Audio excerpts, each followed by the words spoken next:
Welcome once again to M5's English language learning program, Let's Speak English.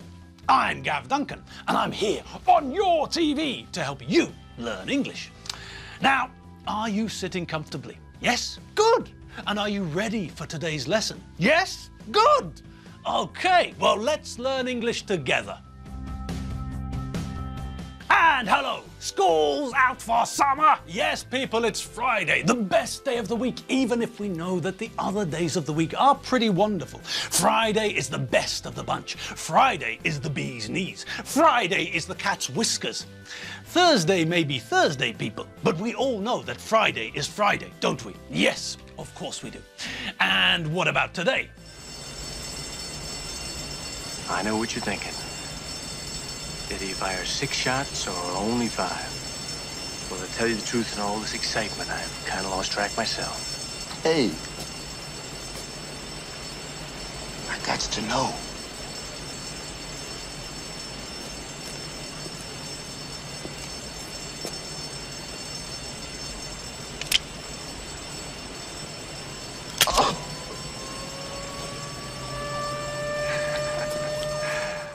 Yes, that's a good question, Clint. It's Friday, isn't it? Yes, of course it is. We all know that. But what about the date? Yes, it's the 13th, isn't it? Yes, the day which is traditionally meant to be unlucky. Do you all remember? It was something to do with Jesus and his disciples, something to do with Big J's birthday party, which was on a Friday, obviously, the only day for a party. And then something happened. I can't remember what exactly. It was something to do with Judas. I think that Judas ruined the party by turning up late, and there wasn't an extra chair for him, and he forgot to bring a present, and then he drank most of the wine and ate all the pizza, but when the bill came, he said that he'd left his wallet in his other trousers, and that meant that the others had to pay for his meal, and Big J wasn't happy because he didn't get a present. It was something like that. And because of the party, which turned into a disaster, we all associate Friday the 13th with bad luck. I think that's it, but I'm not sure. Anyway, forget all that. There's no pizza here, and if Judas does turn up, we'll turn the lights off and pretend that we're asleep. That'll fool him, and so our Friday won't be ruined. All right, people, get ready for the last mini revision session of the week. Number 5, here we come. What was that? Shh. Was that someone knocking on the door? Have a look, quickly. Have a quick peek. Is anyone there? No. Okay, good. All right, number 5. Let's get it on. Now, I'm sure you can think of another time when we see this verb, can't you? Yes, that's right. Think about when we fly. Let me tell you what happened to me and Evie last year. We went to London for a weekend, and when we were there, the weather changed. It started to snow. Not a lot of snow. Well, there wasn't a lot of snow in London, but people went bananas! Trains were cancelled, underground trains were cancelled. I still don't understand that. Surely the snow is outside and the train is inside a tunnel, so there shouldn't be a problem, should there? I don't know. All I know is that some underground trains were cancelled because of snow. Mad. We were flying home on Sunday, the day when the snow started. We got to the airport in the middle of nowhere, and we saw that there was about 3 centimeters of snow on the ground. I'm not joking. There was so little snow that if you put your foot down, when you lifted your foot up, there was no snow under it. All right. But unfortunately, the British have forgotten about snow, and they panicked! Yes, they went all tonto. They panicked, and guess what they did? You'll never guess, not in a million years, I'll tell you. They shut the airport. Yes, because of 3 centimeters of snow on the runway, they decided that it was dangerous, and they shut the airport. Okay, well no, it wasn't okay. There were thousands of people standing at the airport waiting to fly home to Ireland, France, Italy, Spain, Hungary, Switzerland, Romania, Poland, lots of different countries. And we were all standing there in a big crowd with no information. Nope, and nobody told anybody what was going on. It was chaotic. Finally, someone who worked for the airport came out, stood on a chair, and asked us all to go home. Yes, that's what he said. He asked us to go home. We pointed out to him that everyone in the airport wanted to go home. That's why we were at the airport, to fly home. But that didn't make any difference. The airport remained closed. It was horrible. We waited for 6 hours to see if there was a chance of going home. Then we caught the only train back to London because most of the trains had been cancelled because of the 3 centimetres of snow. We found and booked a hotel when we were on the train, walked to the hotel, checked in, went out to get something to eat, and went back to the hotel. Slept for a few hours, got up at 5 a.m, caught another train back to the airport, and started waiting again. There were 3 people working and thousands of people in the queue. It was awful. We waited in the queue all day, from 6 a.m. until 4:30 p.m. That's when we got to the front of the queue. Now, can you all see what the problem was? Yes, our plane had been cancelled the day before. So that means a plane full of people didn't get on the plane. Okay, so logically that means that the airline should bring 2 planes instead of 1, doesn't it? There are people booked to fly to Budapest on Monday, today, but there are lots of people who were booked to fly yesterday on Sunday, but they couldn't. So that means that we have enough people for 2 planes. We need 2 planes, right? Well, it doesn't matter if that was the logical answer. The airline only sent 1 plane. So now what? Well, now we get to the idea of standby. We were put on standby. We were told to stand by. And we know what this means. We have to be ready. We have to stand by. We have to wait, ready to get on the plane if there's a seat free. So we have to go through security, we have to take off our shoes and walk through the metal detector, we have to go to the gate, and when we get to the gate we have to wait.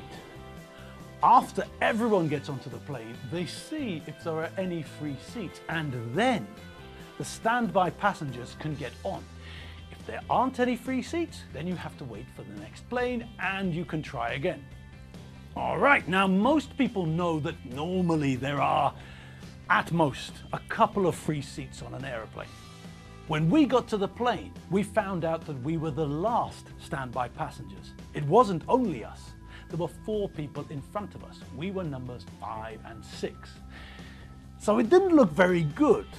Things didn't look too positive. We knew that normally there would be a couple of free seats, and that meant that we would have to wait at the airport for the next flight and see if we could get onto that one. Purple predicament, indeed. Well, as things turned out, we were lucky. There were 4 people in front of us, and when everyone had boarded the plane, the woman at the counter told us that there were 4 free places. Damn. But luckily for us, one of the men in front of us had lost his passport in the UK somewhere. So he wanted to fly back to Hungary using his driving license as identification. The woman at the counter didn't know if this was allowed, if this was okay, so she sent someone to ask. And this is where the man's bad luck became our good fortune. He wasn't allowed to travel with just a driver's license, and so he had to stay in the UK until he sorted something out. Okay, 1 place free, but there are 2 of us. The man wasn't traveling alone though. He was traveling with his mum. So obviously she too didn't fly. So luckily for us, there were 2 seats available. And we came home. More than 1 day late, but it wasn't important. The important thing was that we made it home. So we were on standby. We were waiting, ready to do something. And that's what we often see with certain jobs too. Doctors are often on standby. They have an agreement with the hospital that says something like, every second weekend you will be on standby. You don't have to come to the hospital, but you have to be ready to rush to the hospital to start work if we call you. The same thing is also true for people who work in embassies. Normally these people work from Monday to Friday, don't they? Yes. The staff at an embassy normally work a standard working week, Monday to Friday. But What happens if something happens to a tourist at the weekend? Where does the tourist go for help? Where? The embassy. But it's the weekend. There's no one there. But someone, a member of staff from the embassy, is on standby. Every weekend, a member of staff from the embassy takes the standby phone home with them, and if this phone rings, then they know that they have to go to the embassy to help someone.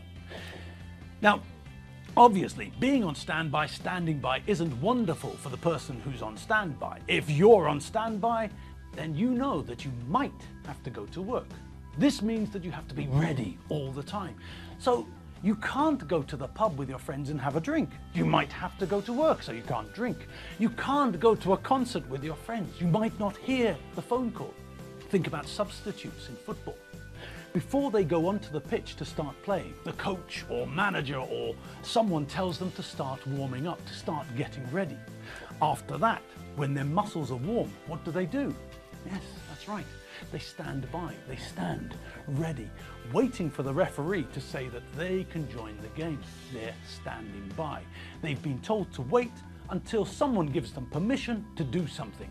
Or they've been told to wait and prepare for something. Like these people, these astronauts in their sun probe. Stand by.